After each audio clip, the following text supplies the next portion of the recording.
Welcome to Knowledge on the Go, the podcast brought to you by Vizient's Performance Improvement Programs.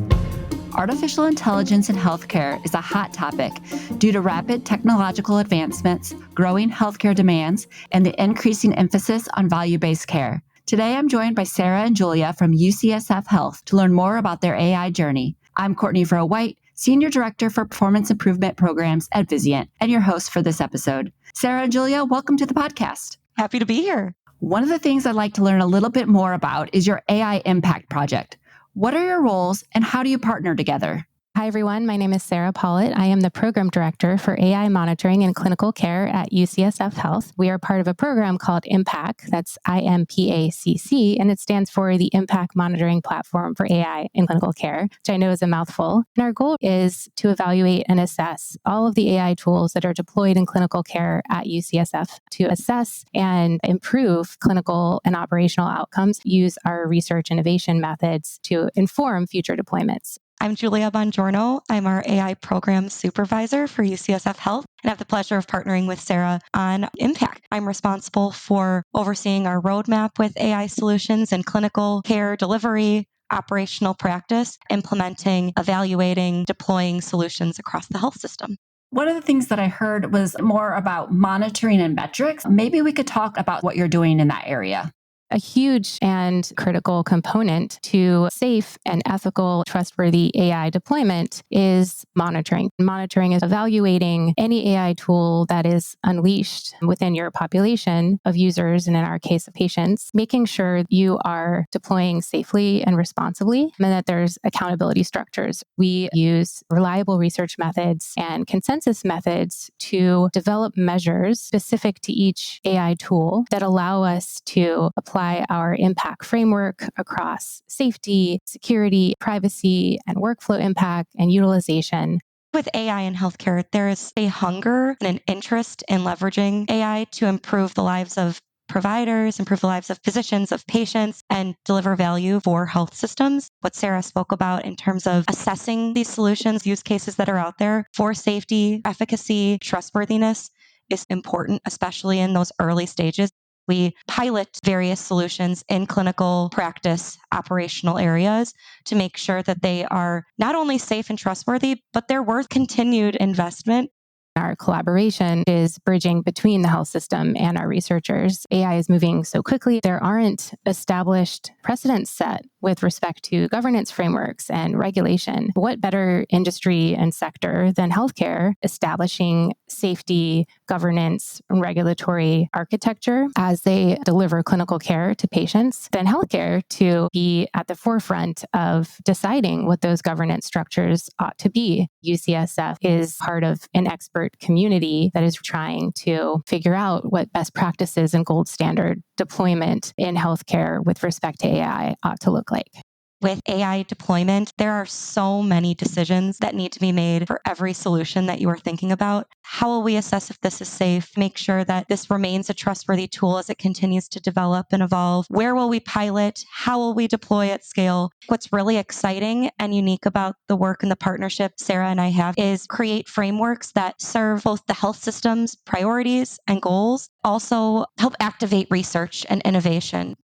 One of the great things that I heard both of you say was around AI being trustworthy and ethical. That's a top concern we've heard about using AI. What does that mean, and how do you know that you've reached that? UCSF Health leverages the HHS principles of trustworthy AI. There's 6 domains assessing and evaluating these solutions for trustworthy use in clinical and operational practice. They're fair, impartial tools that are transparent and explainable. What's actually being generated is understandable of how it was produced. They're responsible and accountable. They're robust and reliable. Privacy is considered, and that they are safe and secure.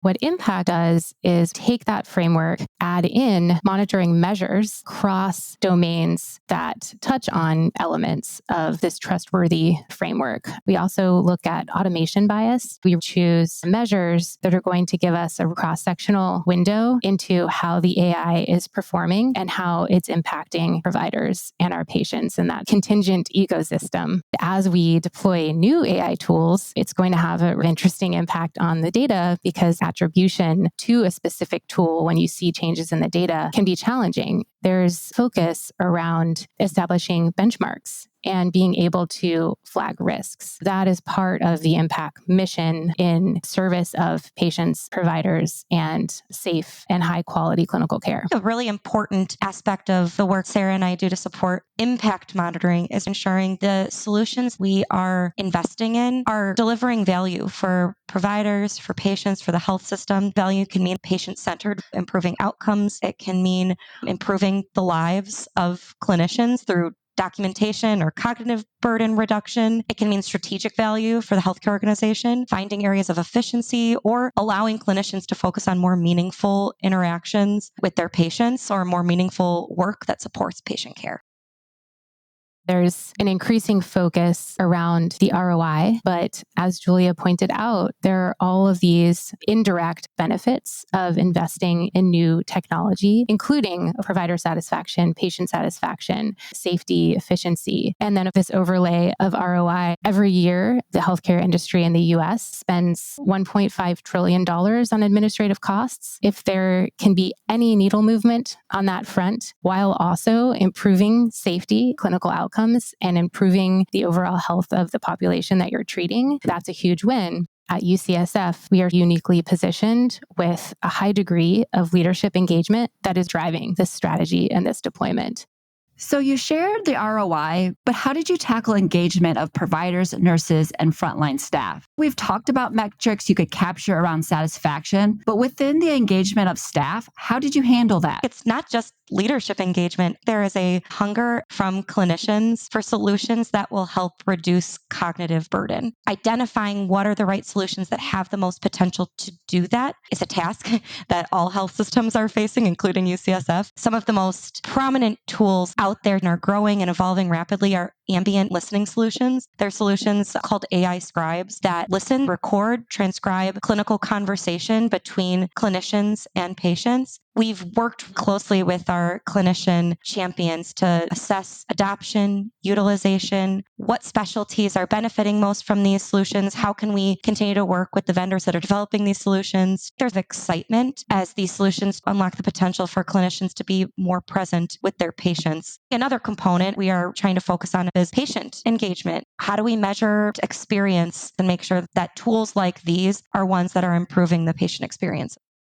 There's also this backdrop, which is a feature of the collaboration Julia and I get to enjoy on top of this bridge that we're building between the research community and the health system. There is this rich ecosystem of data engineers, data visualizers, data scientists, ethicists, strategists, implementation science experts, the clinical voice and the patient voice. These are the recipe for healthy execution and innovation. One of the challenges in large organizations can be staying agile and keeping close to that innovation. It's been wonderful to see UCSF able to work at a pretty fast clip while maintaining our standards across safety and efficacy as we pilot and test these tools in order to responsibly deploy them. Thinking about patients and engaging them, how do you communicate to them that AI is being used? Before every visit, a patient is asked if their clinician wants to use an AI scribe during the visit. Patients have the option to opt in or out depending on their comfort level with the tool being used. Our consent structures are informed by risk and safety and legal expertise. We take those standards very seriously. There's probably going to be increasing challenge in this space as patients have access to a lot of information and they come with a lot of questions. There will need to be a focus overarching everything around AI literacy, not just training our providers and our patients, particular to AI scribes. There's the passive listening component that enables clinical documentation. There are also revenue cycle management tools and a lot of other passive features. Those will probably become more expansive than they already are. AI solutions are going to become more and more patient-facing, understanding the role of health systems and how do we build literacy and understanding how are the tools used, why are they used, what kind of clinician review is going into anything that's being generated, how is privacy being considered, leveraging patient experience data to help drive some of the decisions around how we continue to evolve use of these tools in clinical practice. For example, if patients are declining using AI scribes in their visits, why are they declining? What was their reason for not being interested? If a clinician is using an AI scribe in a visit, is that improving the patient experience? Those are two areas that are going to be developing in coming years. With all of these deployments, there's even more data to analyze and data at your fingertips to interpret and make sense of. Any qualitative analysis around the patient experience or patient feedback or patient comments in light of AI deployments at your institution can be incredibly helpful for understanding the real world impact of any of these AI tools as they grow, they expand, and as they become more ubiquitous. I really like AI literacy and understanding what is the driver behind a patient not accepting AI and what education can we do to help them understand the value that it can bring. Has there been any AI solution that you thought was going to be great, what the hype said it would be, but it turned out it wasn't? There's a bit of a challenge that I think many health systems are facing, and it's called problem shopping, where there are so many different tools out there, and health systems are trying to choose what are the tools that we are going to invest time in. There was a lot of excitement about tools that might summarize the chart or generate draft responses to messages for clinicians. As we've seen some of these solutions be deployed, we're learning a lot about what's effective and useful and which ones are not being adopted. The models aren't there yet. The workflows have so much variance for the health systems that they just can't create something that's standard enough. We've seen the case where maybe we've started down a path and realized we might need to pivot. In using our trustworthy frameworks, we need to assess models that we're using, risk models, predictive models, are producing reliable results. We have explored on risk models to see if there's something that we could pilot in clinical practice. We've found there can sometimes be bias, that the way that the data is learning is creating some sort of bias towards a patient population or the user, and it's been one where we've had to pivot.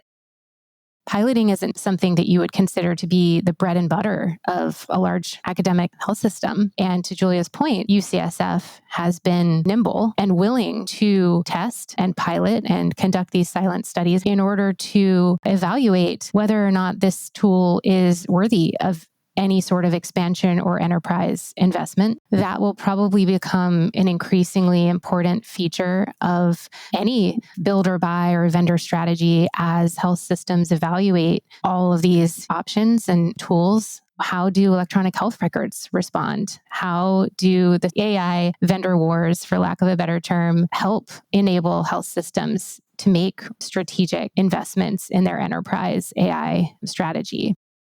I'm a nurse by background, and I'm always wondering, how is AI impacting the bedside nurse in the hospital or even the ambulatory nurse in the physician office?